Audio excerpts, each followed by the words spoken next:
What's up, Rockstars? Welcome to my video where I tell you all about the exploration phase in Harakiri. We're going to go through some high-level details so you can kind of get a sense of this part of the game, and I'm going to be talking about a giveaway.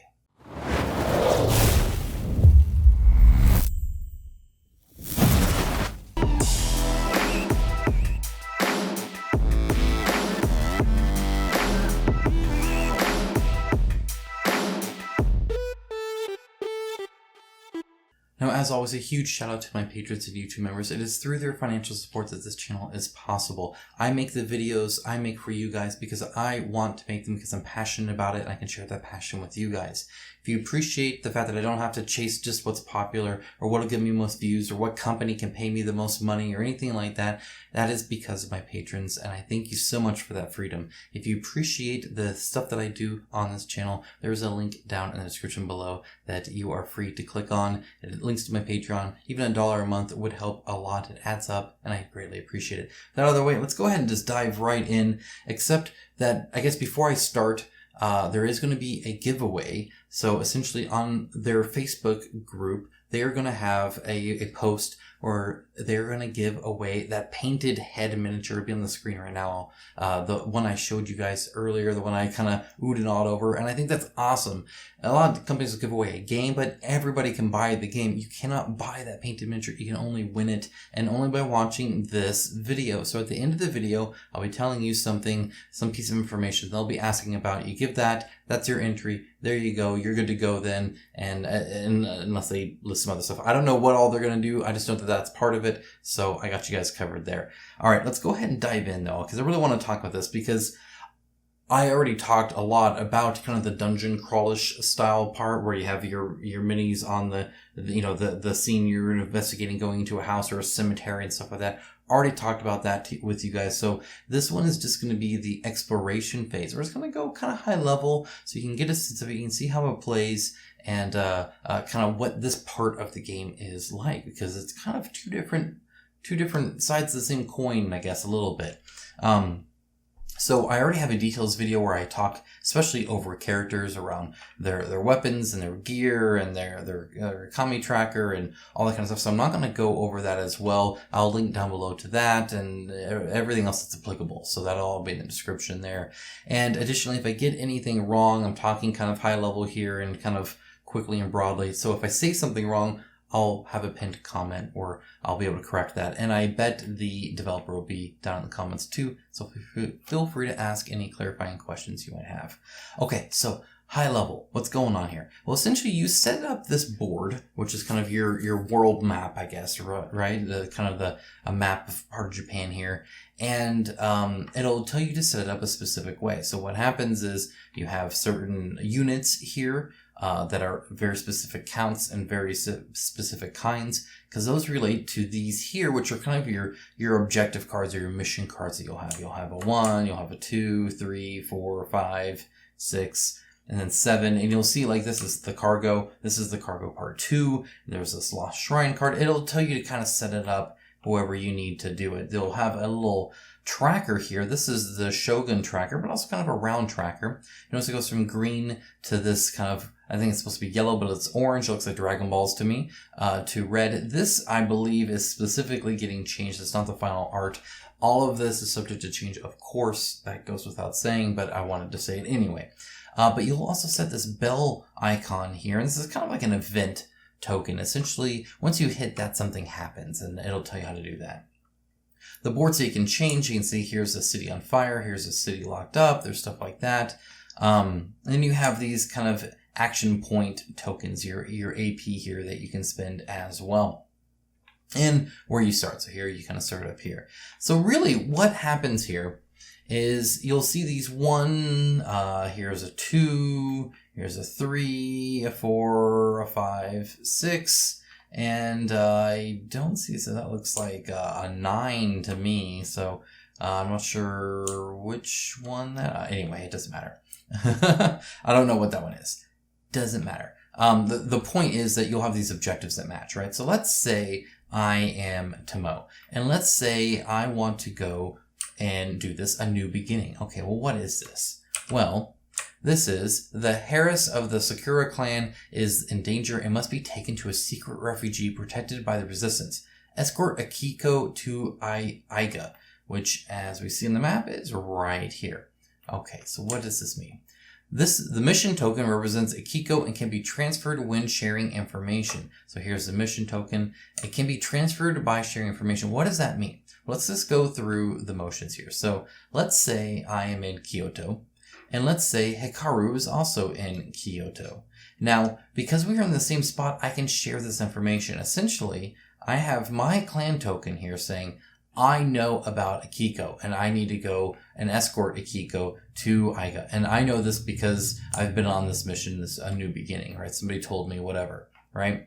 Nobody else can do that. In other words, it prevents a lot of mistakes that you see in some other games, perhaps, where you have all the quests on the map, but anybody can complete them. I get it's all cooperative, but thematically it doesn't make much sense. And this one, if we're in the same, we can share information, which means he can now put his token there as well. He now knows about Akiko and can handle that. Okay, so that's sharing information. While traveling, you can only move by safe paths. Okay, what does that mean? Well, let's break this down. As you'll see, there is these roads and then these kind of dirt paths. The roads are the safe paths. The dirt roads or the dirt paths are the dangerous way. And that really matters. Let's say we want to go from Kyoto to Tamba, right? Well, safe roads, that'd be 1, 2, 3, 4, 5, 6, 7, 8. Whereas if we take the kind of the dangerous road, then it'd be 1, 2, 3, 4, 5. So obviously a lot quicker. You'll roll a die, you'll use your dexterity thing, to determine how far you can move and all that. But so suffice it to say, it'll take less time, right? No matter what you're rolling, it's going to take less movement to get there. But what does that mean outside of a specific mission, right? Well, what that means is you'll be having these kind of travel cards that you do. Anytime you take a movement, you'll be drawing one of these. The green is for if you only do safe pass. So if we only did, let's go ahead and grab one here. If we only did safe pass, we'd have food. Next to the flowing river, you distinguish the image of an old mill with a huge wheel turning slowly, moved by the cold waters. Attracted by what might be in that place, you approach with real interest and are greeted by a kind villager who offers you some freshly made dango dumplings. You can spend 5 coins to recover a maximum of 5 health. So something good, right? That's great. If at any time in your movement you take a dirt road, in other words, to skip 1, 2, 3, 4, you could go 1, 2, 3, 4. Even though you're still going here, even though you're still using that, the moment you use this dirt path road, you have to take the red version. What's the red version? Along the dry river bed of a stream, you find the remains of an old mill, which apparently was abandoned long ago. However, perhaps something of interest was left behind, so you decide to explore the ruins. Now you have to test dexterity for 4. So you'll be rolling the die again. You'll be checking your dexterity token here and adding that. That's why these are so powerful. These are very strong. If you had 3, that's an easy test, right? But you will not be able to fill all these up. So, pick and choose your battles there. Thumbs up means you passed. Thumbs down means you didn't. If you passed, among the cobwebs that cover that place, you find an old board behind which an object is hidden. Draw a market card. Well, that's cool. So we get to draw a market card. All right. Well, let's see what we got here. What do we get? We got an explosive ball. Sweet. Let's take that. That's awesome. That's now ours, right? Okay. We got that. Good for us.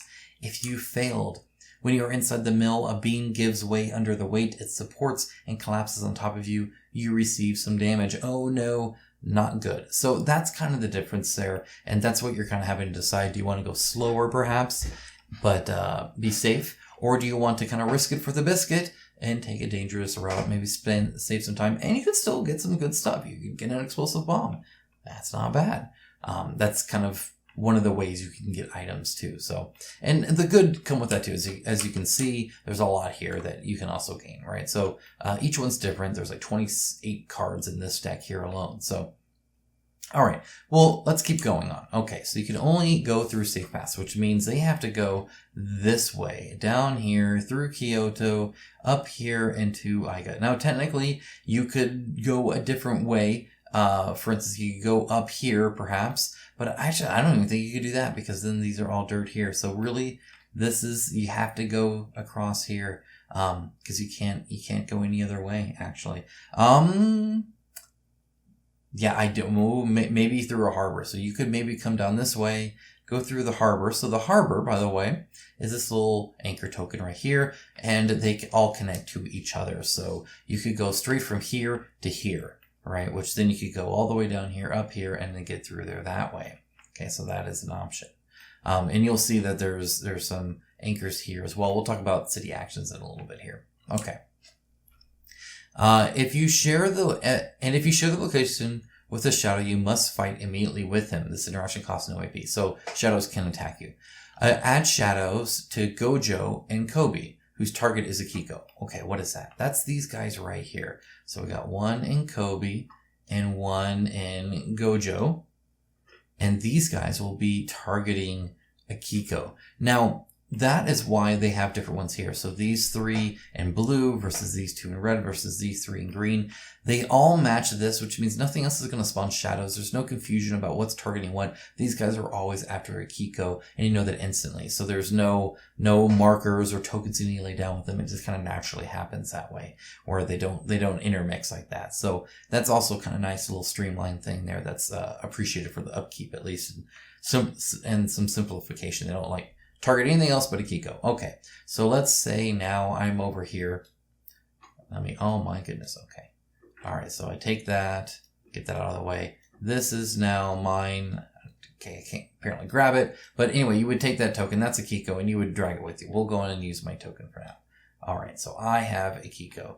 And you can travel, and then let's say I get to Takashima. And there's a shadow here, and oh man, see, he did hurt me, and he hurts me bad, right? I'm already hurt anyway. My armor's dinged up. I'm lower on health, right? It's no good, right? Bad stuff has happened. Okay. Now I need to go ahead and skedaddle out of there. But because I shared it with Hikaru earlier, he can actually come up here. Oh my goodness. Okay. He can take Akiko and continue the journey all the way to Aiga, and I can go, wherever I need to go. So you can work together like that to kind of complete the mission. Now, a defeat will cause the mission to fail, so I don't want to defeat, that's for sure. So luckily I survived. Then thumbs up, you read 1, thumbs down, you read 2. So over here you have kind of a conclusions thing. You'll read the blue here if you speak English. So right here it says, actually, let's go to 1. Here we go. So you managed to safely bring Akiko to her destination. The resistance will take care of her from now on. Your reward is 60 gold coins and 2 karma tokens, and the consequence of you doing that is a -1 to the Shogun's influence. Or the Shogun's shadows fulfill their objective and kill Akiko before you can bring her to safety. The consequences now are +1 to the Shogun's influence and a -1 karma token. Not good for sure. So definitely want to complete those. As you can see, they can be multi-part. There's a lot going on there, and you just try and get all the objectives. Now, you can fail, and you can fail forward, and there's all this kind of stuff. But let's go ahead and talk about this Shogun track a little bit more here. So each turn, each round, right, the Shogun will kind of have his Shogun influence go up, right? Now, that will have you draw a card, and certain things will happen. For instance, in this one, a poor harvest. Across Japan, plantations hardly bear fruit, causing famine to hit cities especially hard. Then you'll see 3 different options here, green, orange, and red, and that coincides with this here, this art pending here tracker. So right now we're in the green, so we'll follow the green. Interactions in cities cost 2 AP instead of 1 AP. What is an interaction in the city? Well, that is all of these. So when you're in a city, you can do different things, whether it's eat or go shopping or repair stuff or train or go through the harbor or, whatever it might be. There are different symbols that you can do different things in. And that essentially means it's more costly to do that, right? However, if you're in orange, interactions in cities are now not available. So now you just can't do it. And now, while an influence remains at this level, a random city closes its services. That's where this token comes in. Now, suddenly, Kyoto, you can no longer use for the whole mission. It's done. It's locked up. It's not just this round, like the other ones are. It's forever in this situation. And as you can see, they can be destroyed too. So bad things can happen during this deck. These cards are not good, and you don't want them. But they're coming either way. So try and hurry. Okay, so that is really that. There's, your action tokens here, right, that you get to use. It's pretty free form in how you go about your turn and what you do. And you're going to be rolling combat die, and you have your light attack and your strong attack, and you have your yin yang. So as you roll these, you can get a yin and a yang, the black and white. And if you combine them, I get to reroll die. It's worth 50 coins. It's range 3. That's quite nice. So that's kind of how you read all that, and you'll be using your action points here. You can also go to shrines that are these white spots here. You can see they have the name of the different ones. So for instance, I'm the Izanami, right? But I don't have to go to that one. I can actually worship anywhere. And that's because balance, essentially, gameplay. It makes sense. If you're over here, or you start over here, and you're Izanami, well, you just have farther to go. That's kind of a bummer. So you can go to any of these to do that. But you'll notice they're all pretty much on these, like, dangerous paths. So, yeah, there is that. You will have to kind of trek to go there, pretty much always. But that's the gist of it. You kind of go through the motion, completing these objectives. There's more and more. You're drawing these event cards, these exploration cards. You can go to the market and buy different things. As you defeat enemies, you gain heads, which is super exciting, super cool, I think. When you defeat enemies, they don't pop out loot. Instead, you always get their head, and then you can go into a town and trade that in, like a bounty, kind of Witcher style, to get different items. And then, of course, you can, as you saw through some events and stuff, also gain items that way as well. So, that's pretty much the exploration phase in a nutshell. Again, high level here. If you have any specific questions, go ahead and ask them in the comments below. And with that, I guess I'll go tell you about the giveaway thing. So, my little piece of information that you need to get into this giveaway, in which case also good luck to you guys. I hope one of you very common viewers get it, but if you're new here, I still hope you get it too, especially if you stick around. I got a ton of cool videos coming out for you guys. What is my favorite character out of these 4? So we got Tomo here. She's got a super cool face. Very cool to paint this, I think. And any time an archer has the bowstring, I'm excited. We have Akira over here. He's got the very kind of seasoned warrior kind of sensei style thing, but he also has this really cool headband, kind of where he can't see, which can be pretty neat. You have Hikaru over here, which reminds me of Raiden from Mortal Kombat, which is always a good thing. And then we have Hattori here, who is a ninja. Ninjas are 100% always cool. My favorite, if I had to pick one, would actually be Akira here. So that's kind of your nugget, your information you need for this giveaway. Ever since I played Warcraft, and I used to remember his name, started with an I, but it's been so long.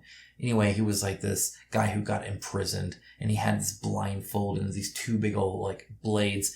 The coolest freaking guy ever growing up. I was like, that guy is freaking legit. Loved him.